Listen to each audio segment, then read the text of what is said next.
Welcome to the sew along for Penny. The Penny comes in two sizes. They're both the same height, but this one is 3 inches wider. So this super cute version is the one that I always wanted to design. But upon making it, I realised that the top is quite narrow, so it can be a little fiddly. Especially the turning and the top stitching, it can be fiddly. So if you want something a little bit more straightforward, then go for the wider version. But they're both super cute. This one obviously fits more in. My favourite part about Penny is this front pocket. So the back pocket is just a simple slip, but I don't know if you can see them here. This pocket is extra roomy. You can fit more bulky things in, like your keys, or, as is in this one, a pair of socks, which I'm using to hold the shape while it's being stored. So these are the two sizes of Penny. They both follow the same instructions, but they have different pattern pieces. The wider version has the W, so just keep an eye out for that one when you're cutting out your pieces. But this one has an so this one would be A for one piece, and this one would say AW. Areas of thickness, just to mention down here, it's the same as when you're putting a strap into a seam. There is that extra bit of thickness on the bottom. But otherwise, absolutely stunning. Like I say, this one is super cute. Super cute. This one is slightly more easier to top stitch around the top at the end. But there we go. So once you've decided which one you're going to make, and you make sure you've got the relevant pattern pieces, move on to the strap, and then we'll start with the instructions. There we go. So after you've done your strap, we move on to the connectors and the closures. They're all made the same way, so it's good to just get them out of the way in one go.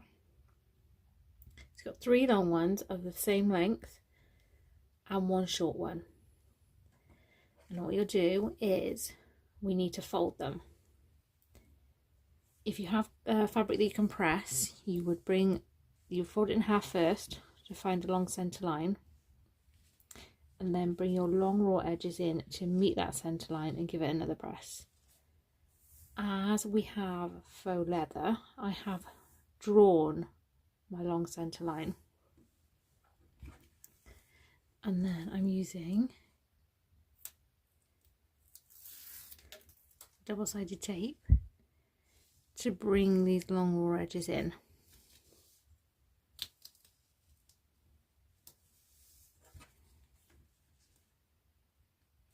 So whereas you would press it, we're holding it with the double-sided tape. If you don't like using tape, or you don't have any, you can just use clips and hold it in place. So we've got a 1 inch wide piece now, and you do this with all 4 of them. And then we're going to stitch down each long side, but using a 1/4 inch seam allowance. That's important. 1/4 inch on all 4 of them. So folding, then stitching. So once you have all 4 of them sewn, oops, there he is, like that. I'm going to take 2 of the longer ones. So put one of the long ones and the small one to the side for now, because these are closures and these are strap connectors. So we have one side which is lovely and smooth, and then the side with the raw edges. This is the wrong side. So on the wrong side, from the top edge, measure down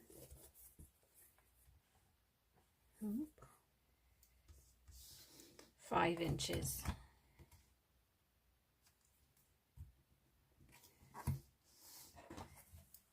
I've just realised that I've picked up a regular pen instead of a fabric pen, so do make sure you've got a fabric pen to hand. I'll put this away so I don't keep using it. So I've measured down 5 inches and then slide on a rectangular ring.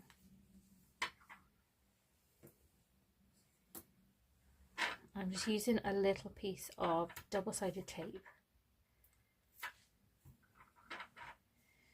I want to bring this top edge down to meet the line that we made. Now you can use a clip to hold it in place, but I find it gets in the way of the next step. So double-sided tape or pins are your best option.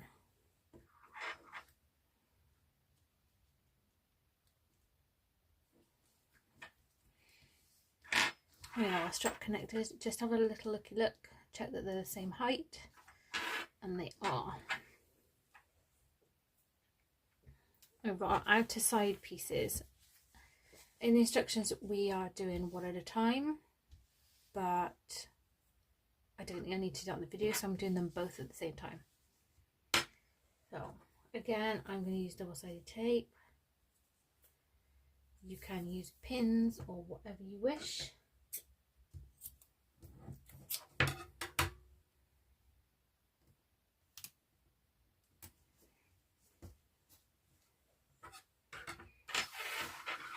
And if you have a quilting mat, great, you might need it for the next step. Or if you don't have a quilting mat, I use my ruler. Sometimes I find it easier than getting a mat out. I mean, generally I've got a huge mat that's always on the table, but for times like now, it saves getting the mat out. I'm going to centre this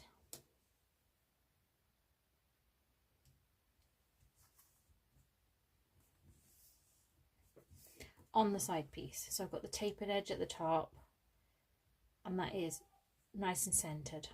If you want to draw lines on, just to double check that you are centering it.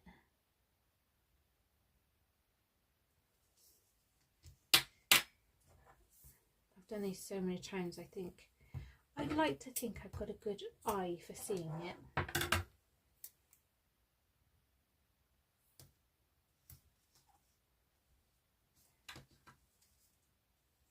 gone a bit too high on the tape.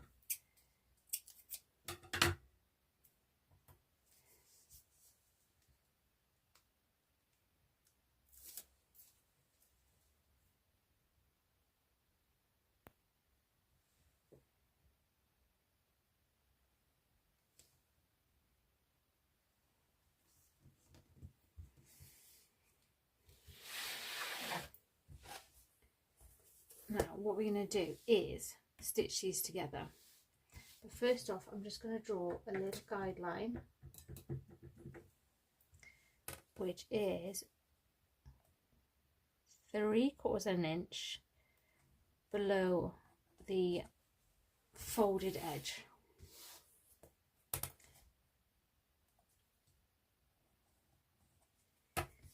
Three-quarters of an inch is a good distance for my machine foot. If you want to go nice and snug up to there and your machine can do it and you're skilled to do it, go ahead, but I don't like going too close because then it starts to jump stitches. So we're going to sew these together. We're sewing between this stitch line and the outer edge, so it's almost like a top stitch but using a regular stitch length. So we're going up across our guideline and then back down again. Up, across and back down again. Hang on, let me show you. Ignoring the rivet, this is what we're aiming for. So we are going to have these 2 rows, but obviously we don't want to stitch on top of the other, which is why we made a bigger gap with the first stitch. this outer one is the one we're doing. Rivets come later.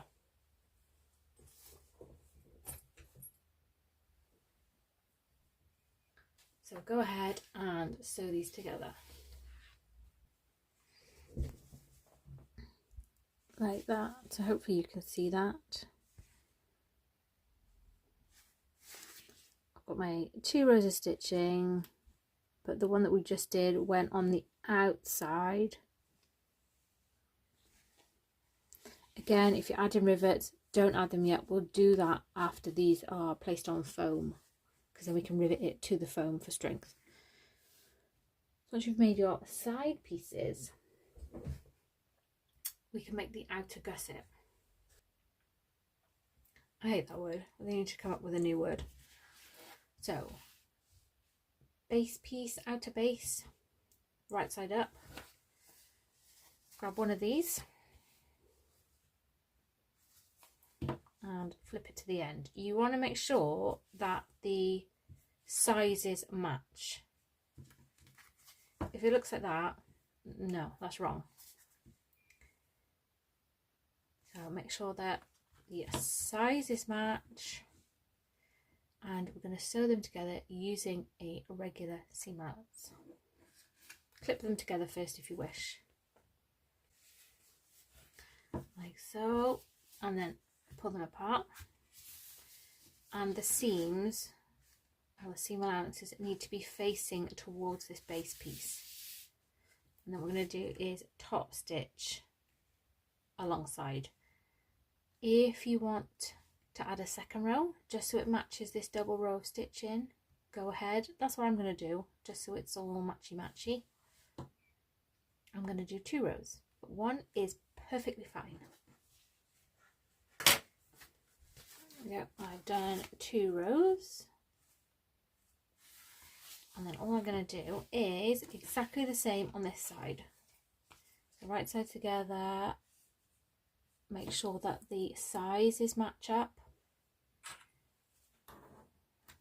Then we're going to stitch them together using seam allowance, open them up, and with your seam allowances facing towards the base, top stitch 1 row or 2 row, depending on preference. So we're doing exactly the same again, but on this side, like so. So this piece all together now is called the outer gusset. So what we need to do next is add some structure. Now you know that I love foam. I love the look how a bag on foam looks. But if you want a more softer bag, feel free to switch out the foam for fusible fleece.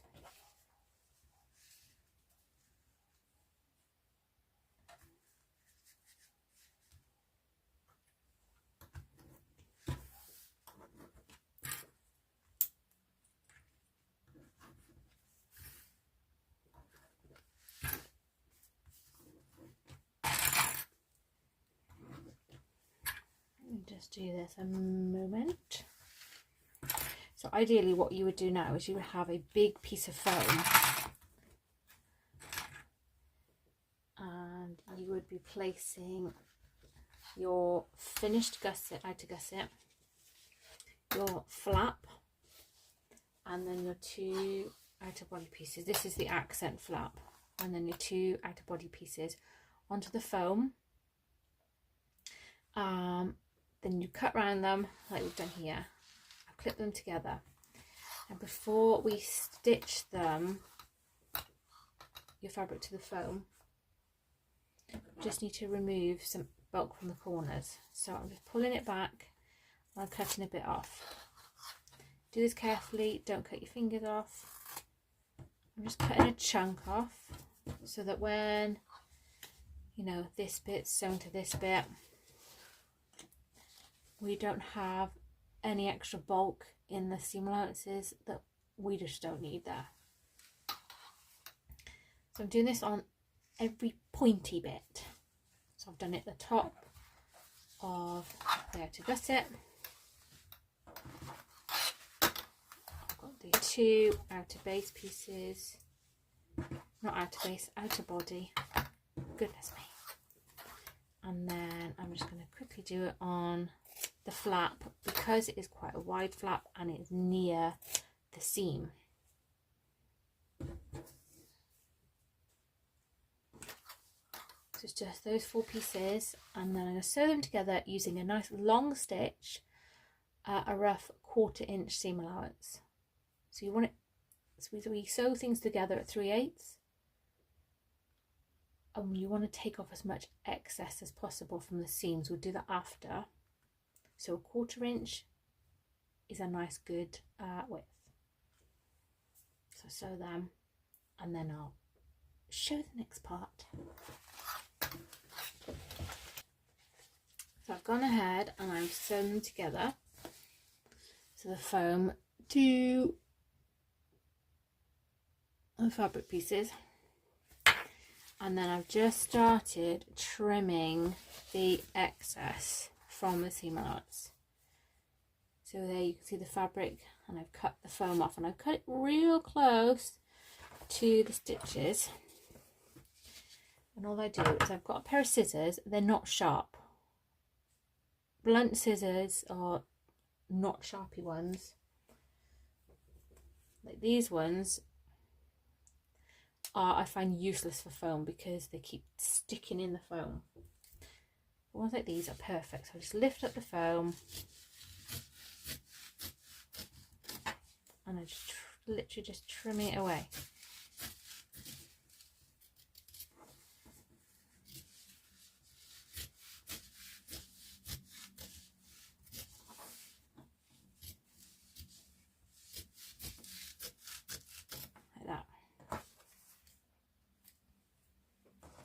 And this way I can get pretty close, and I've taken the excess off. All that. And now we've added structure, we can move on to the next part. But I will say, if you do wish to add rivets to your outer gusset, you can do it now or do it later. It's up to you.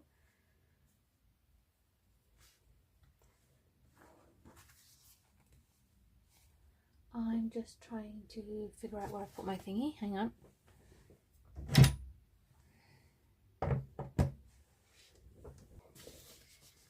So I'm going to put mine in either just above or just below the stitch line that goes underneath the rectangular ring.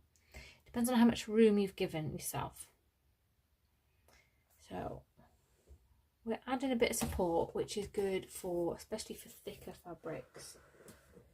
But also it looks nice.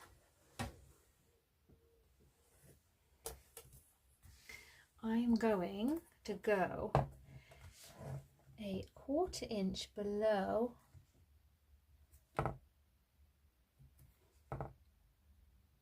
the stitch line, which is there.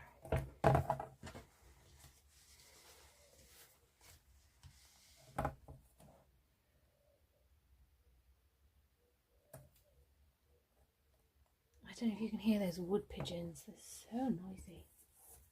Oh, and I've got some squirrels outside the window too. Hence why we are now called Woodland Stitches, because I literally live by the woods. I never get anything done because I sit here watching out the window. But I digress. Once you've got your marked, you can use a hammer and an awl, or I've got one of these, super handy.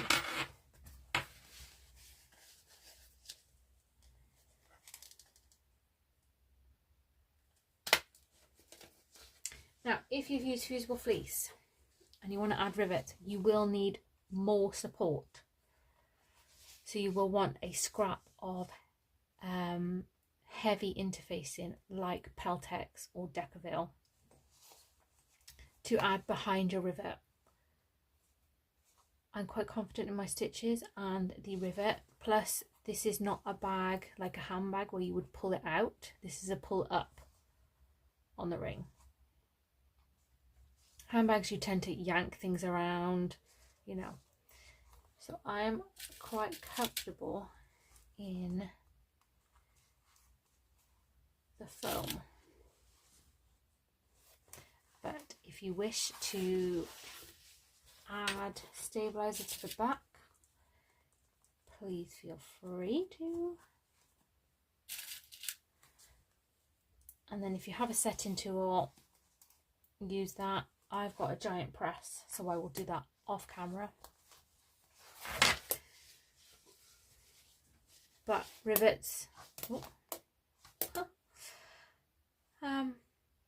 feel free to do them on the gusset now, because obviously once the outer bag's constructed, it's pretty fiddly to do.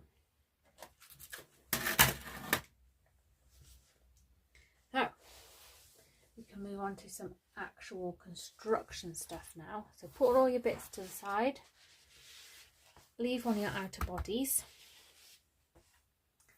and grab the back pocket pieces. So these are the ones that don't have the little cutouts. And this is nice and simple. We're starting easing ourselves in. So fabrics right side together. And then sew them together along the top edge using seam allowance. And once you've sewn them together, open up the seam allowance.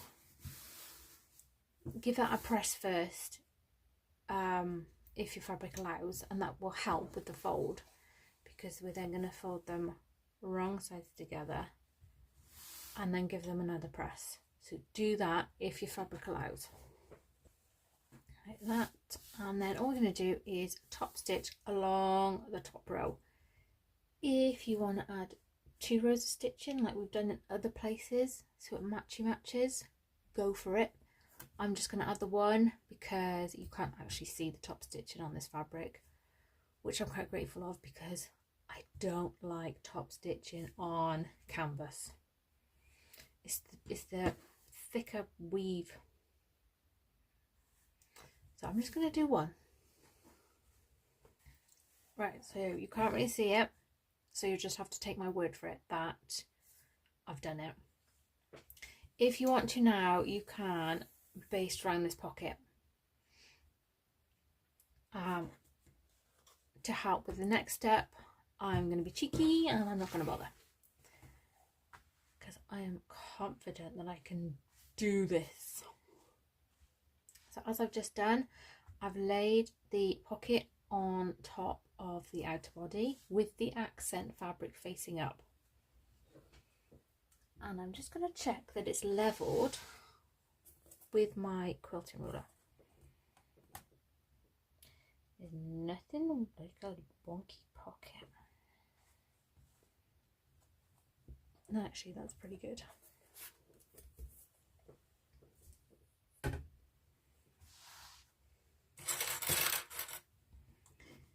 if you haven't basted like me, you can just add a pile of clips to make sure nothing's going on. But feel free to sew around first. So we're going to sew these together around the outside only, to make sure that nothing shifts whilst moving, because it can, when you sew, the pocket can shift. What I like to do is I sew one half to the middle and then I sew this half to the middle. That's what I do on all of them, and then nothing moves. So go ahead and do that within the seam allowance at a rough 1/4 inch or as close to the edge as you want, whichever, as long as it's within the 3/8.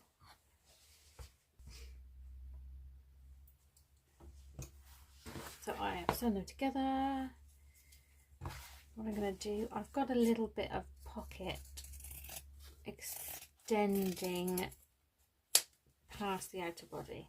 It happens, and it happens because one fabric I've folded, I've cut on the fold, and one fabric I've drawn around the pattern piece, and it always happens because they're different and different fabrics fold differently. Sometimes you end up with them not exactly the same size.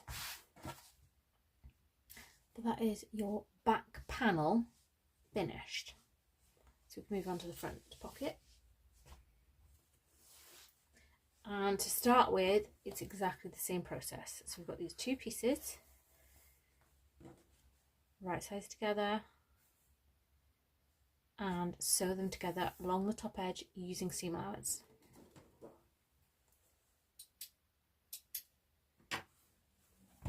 Like that.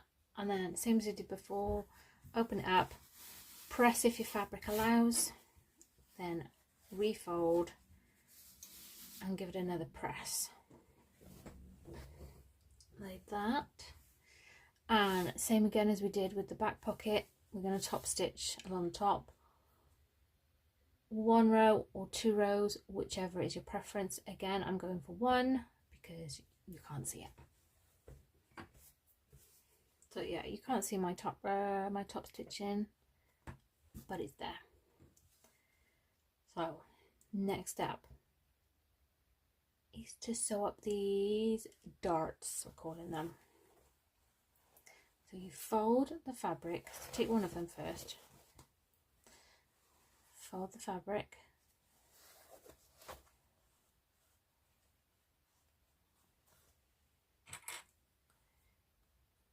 and then sew them using seam allowance. I'm going to do that on all 4 of them, okay? So just a nice little fold,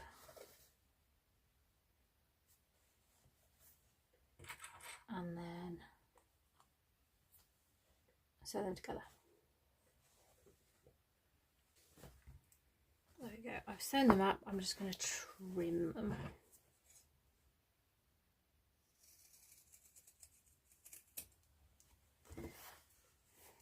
I'm going quite close to this pointy bit, not too close because I don't want them to come open.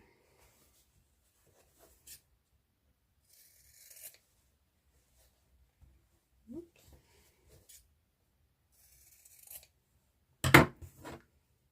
But what I have done is I've left just a little bit of seam allowance at the bottom towards the edge of the fabric.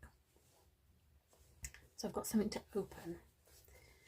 So what we're going to do is fold these so that the lining is tucked into the accent fabric.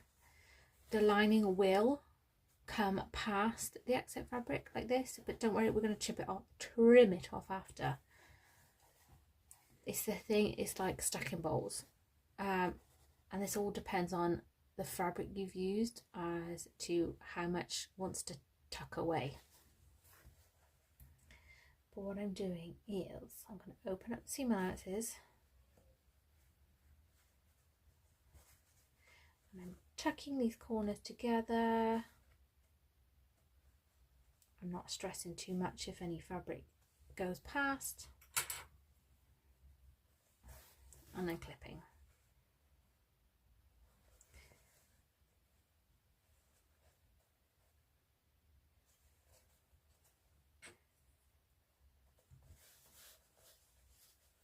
Like there, you'll see the lining comes past. We don't worry about that at all.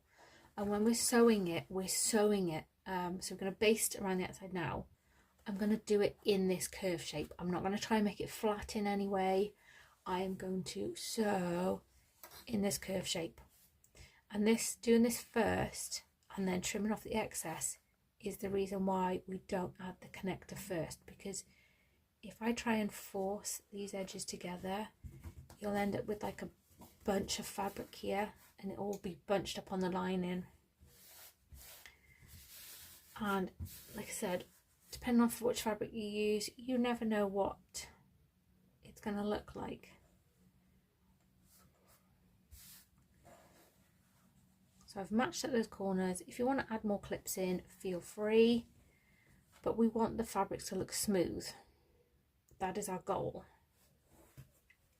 again, I'm going to sew them in the shape that they're in, and I'm just basting around the outside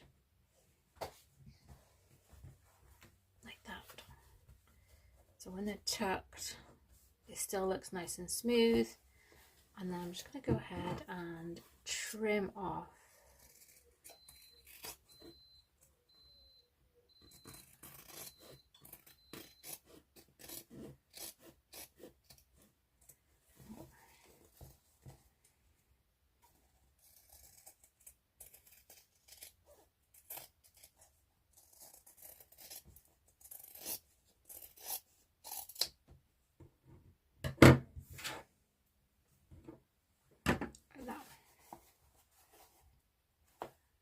lovely jubbly.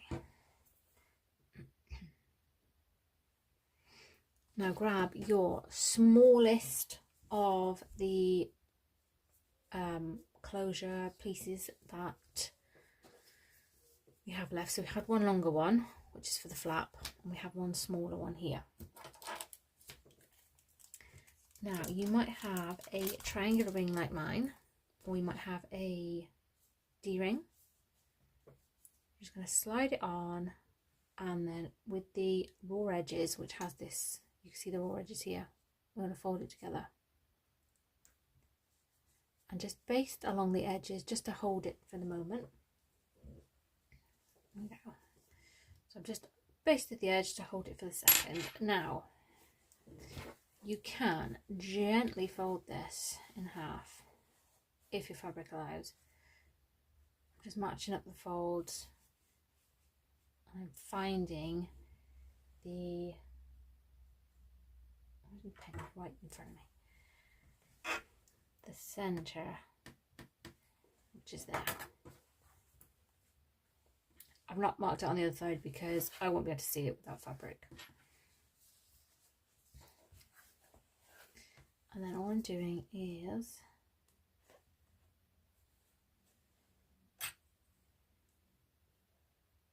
centering this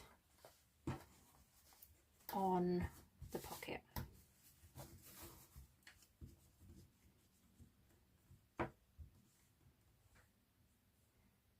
If you need to use a cutting mat just to make sure that it looks level, I promise you it's not as fiddly as I'm making it look right now. So same process as when we did the strap connectors, we're going up, across and back down again. If you want to mark where you're stitching,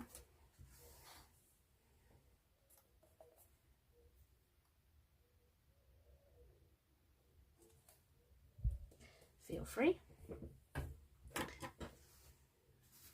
I'm quite confident, because I've used a symmetrical fabric, that this is nice and straight upwards. What I've done is I've just smoothed the fabric around it so that it's all, there's no puckers or bumps for when I sew. So we're going up, across and back down again.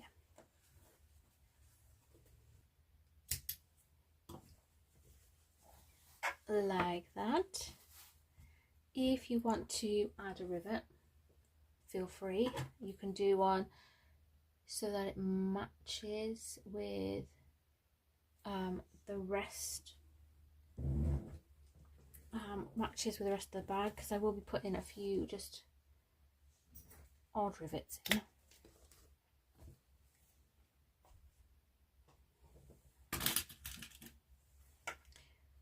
If you are putting a rivet here, just make sure that you go nowhere near the edge here, so that you don't accidentally sew over the rivet. If you need to use fray stopper on your fabric, please do. So that's looking pretty nice.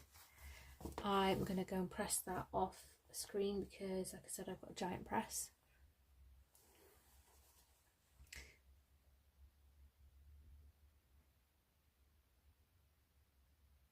And then we will sew this to the outer body once I've pressed this. So grab your remaining outer body panel, piece, and I have just marked the center on the bottom edge. So use your quilting ruler, cutting mat, or even your pattern piece to find the bottom centre edge. We already have the bottom centre on here from where we lined up the lower closure. I'm just going to match them together.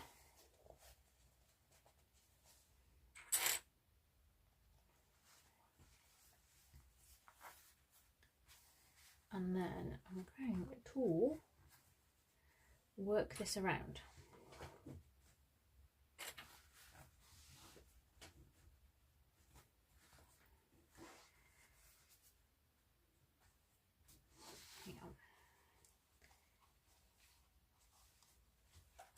Sorry, I made it look like I'm stumbling. It's because my brain is like 5 steps ahead.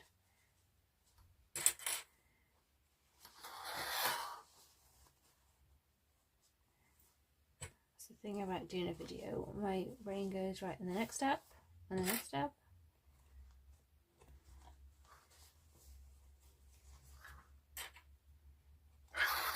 Like that. It will want to wrinkle, and that is fine. Before we baste it, however, we just want to check that it's level.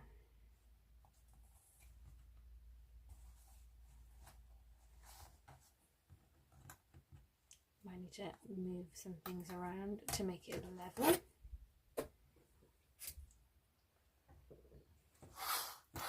And then we're going to baste around the outside. So when you're going around, just make it as flat as you can on these curves. Push all the wrinkly bits to the middle. And again, I'm going to baste half and then half so that I don't push anything around. Do the best you can. But this, I like this pocket, and you'll see why. Like that. Oh. So we've got this lovely pocket, and oh my gosh, you wouldn't believe what you fit in there.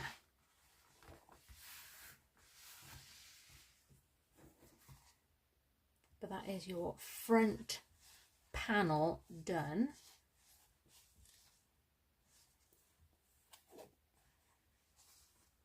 It's a good stuffing pocket. Be good for your folding up your shopping bag.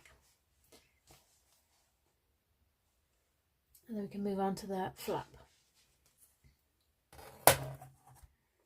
So I'm bringing my quilting ruler back for the flap to use it for the grid lines. Because if I put my mat down, it's hard to see whether I'm in shot or not. Because what you don't know is I've actually taped off the area, which you can see. So grid lines are here, and we've got our one remaining upper closure left. So again, we've got this smooth side, and then we've got the side with the raw edges. We want it with the smooth side up. So find the center.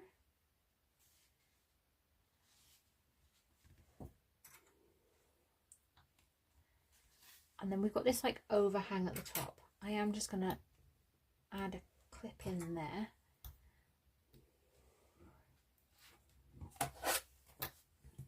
Like that.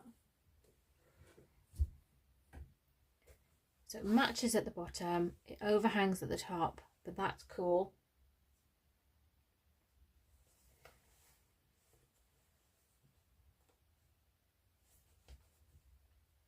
We're only going to sew them together, basting along this bottom edge only.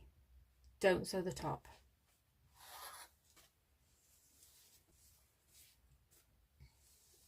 Like that. So I'm going to keep these clips in place just for the moment.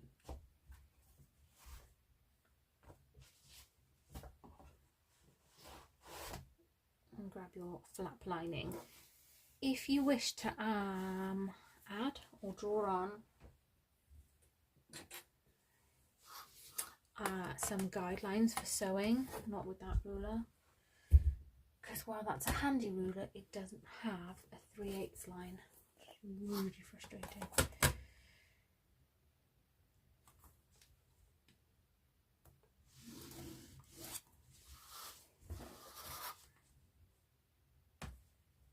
know, they're only little curves. This is how I do my curves. And there is a tool to do this. I know there is. That people are using dressmaking. But I don't know what it's called. Plus, this has always worked for me. This is my secret to my curves.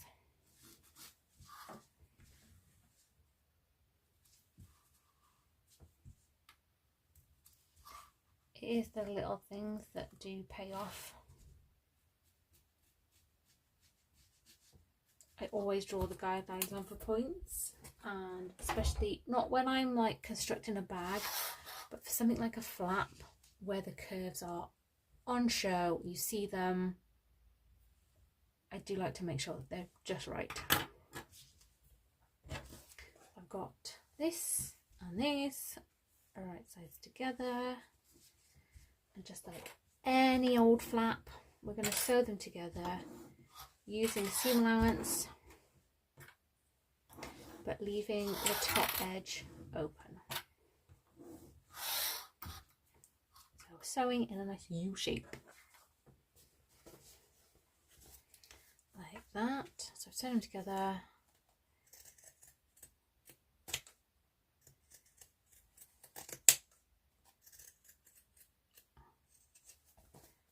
Just trimming the seam allowance on the curves. If you want to trim the whole thing, feel free.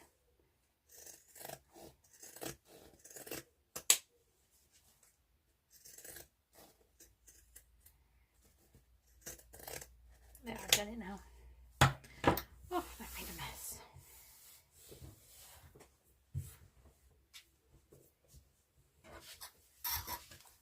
And you can remove any clips that you've got holding the top edge of the closure in place. Let me turn this right side out. Push the curves out from the inside.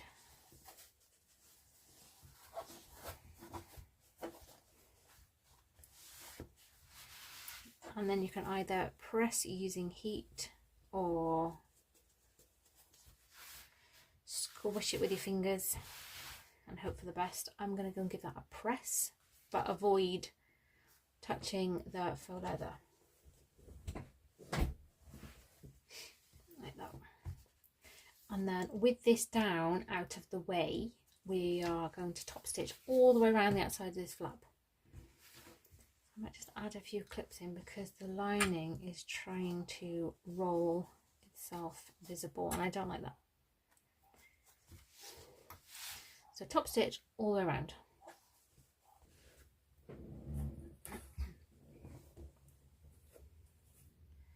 So I've top stitched and I'm just going to bring this back in again to help again with leveling up.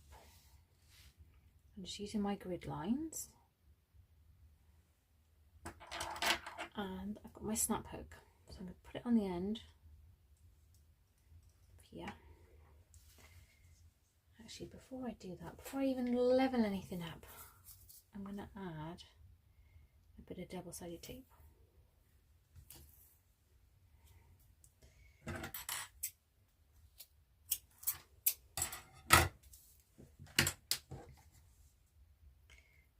Because there's no point me lining stuff up if I then have to undo it to put tape on. That is counterproductive. So I'm just checking that this is level and I'm bringing my raw end up to the top edge and then press.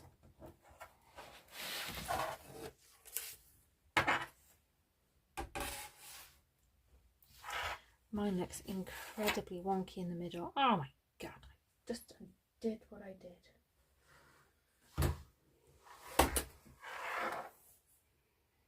It's all good fun sewing, isn't it?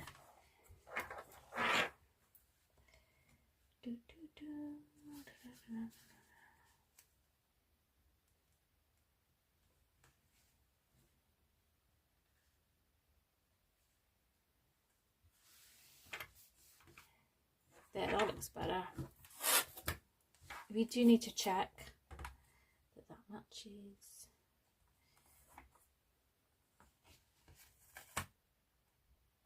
Or that it's actually straight.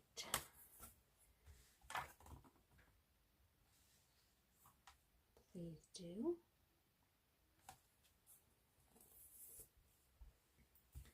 And then we're going to sew again, just like we've done with the other connectors and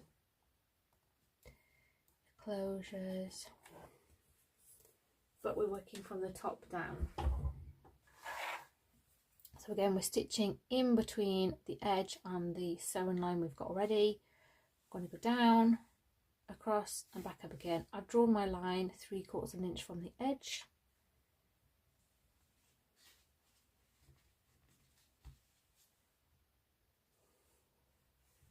And then we're just going to sew them together, just like that. There we go, so I've sewn them together.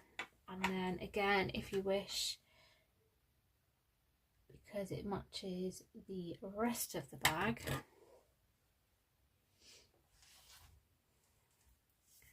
I'm going to add a rivet. Feel free to measure this first.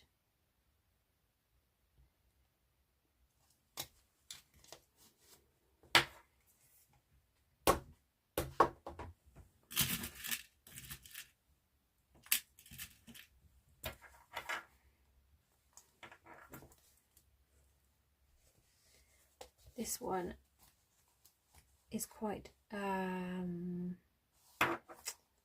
actually. I will press that again. Let's see, I keep putting things down, I keep losing them. I will press that, and then we can move on to the construction. The next step in the instructions is optional rivets, but we have just been doing them as we go along. But optional rivets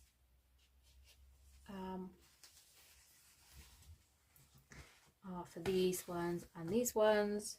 Obviously the outer front pocket you have to do before you construct it, because you can't get that in otherwise. Ask me how I know. But yeah, let's do some constructing. Have my outer back panel, and I have already got a mark here from where I drew around the pattern pieces, but you'll need to measure and mark the center of the bottom edge. You've already done it on the front panel from where we've lined everything up and added closures, but the back panel is here. Do it within the seam allowance. It doesn't matter which side, as long as it's within the seam allowance, so nicely on the edge. I'm doing it on the back because this is a dark fabric and you can't see it. You also need to measure the long sides of the base. So I'm just going to gently fold. You can use your ruler. I'm gently folding and bringing these seams together. Give that a little cheeky pinch.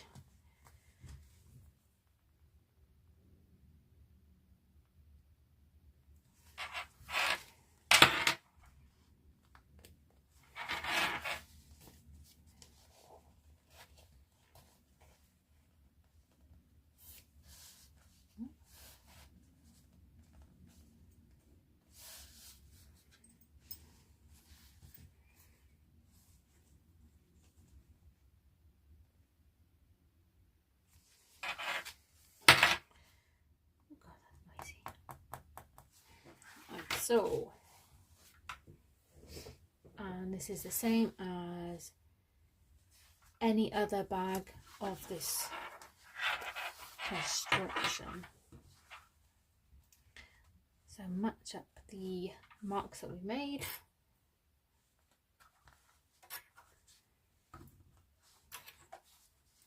I like to do the bottom edge first.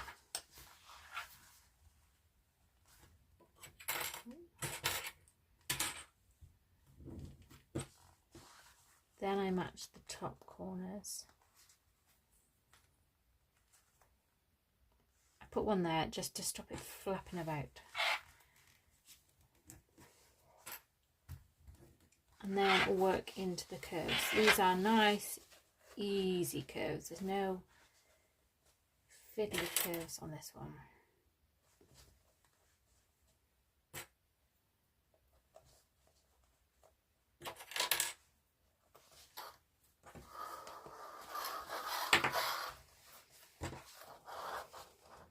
I'm trying to do this so that you can see and I can see.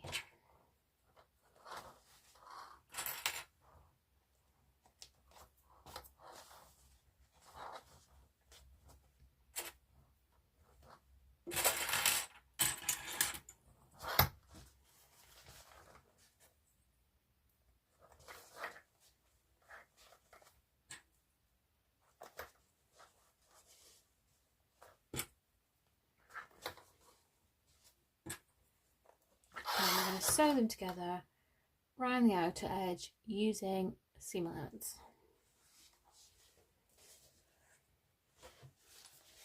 Like that. And I'm just going to trim the seam allowance. I'm taking about half off.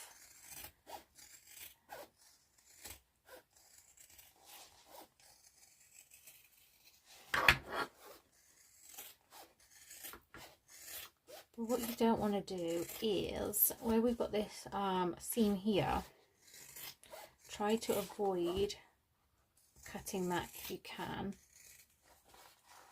because we've stitched that together. Why would you then cut away your basting stitches?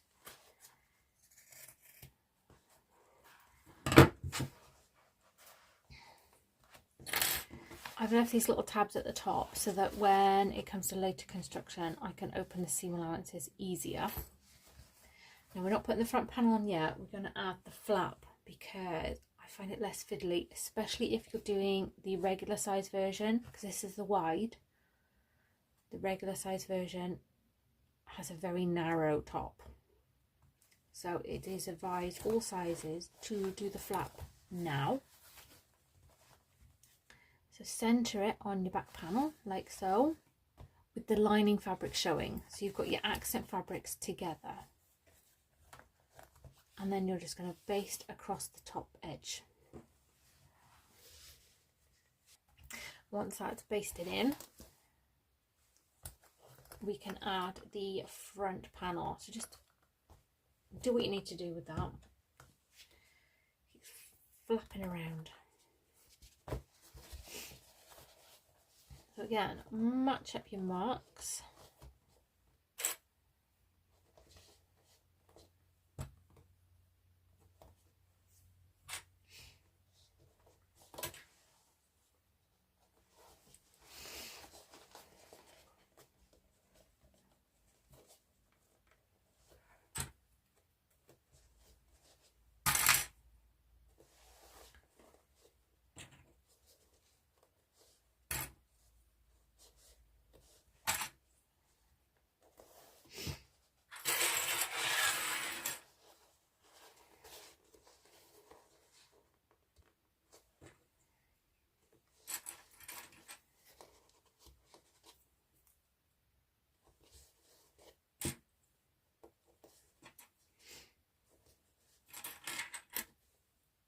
Like that. And then again we're going to sew these together, so I'm going to do it from here.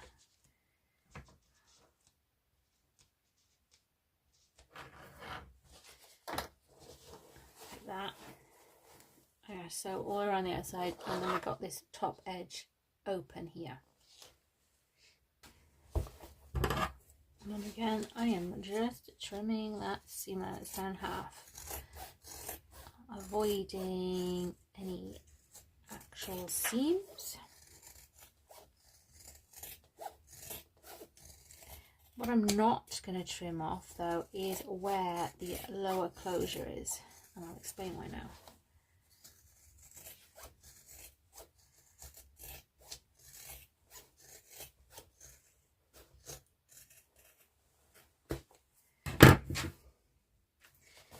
this seam is quite thick, and you might find when you look inside that you can see air through it, like there's a little gap. What you might want to do is add a second row of stitches behind the first, but going in the other direction. So I sewed mine going around this way, so I'm going to add a second row of stitches behind the first going this way. I don't want the stitches on top of each other, they're just behind. It's a support row because this is a bit of a thick seam, and I do this with any kind of connector when there is this thickness. So second row, but going the other way. And that is that. That is the outer panel done. If you have the regular size, it will look like this. So it's noticeably smaller, narrower at the top, which is why it is a little bit fiddlier. It's doable. It's absolutely doable, and it's super cute, but it is much narrower. So no matter what size you've done, this is your outer panel. So we move on. Video 2 shows the lining. I am actually going to do the lining on the regular size one for the next video, just to prove that it is doable and to show you any fiddly areas. Let's go.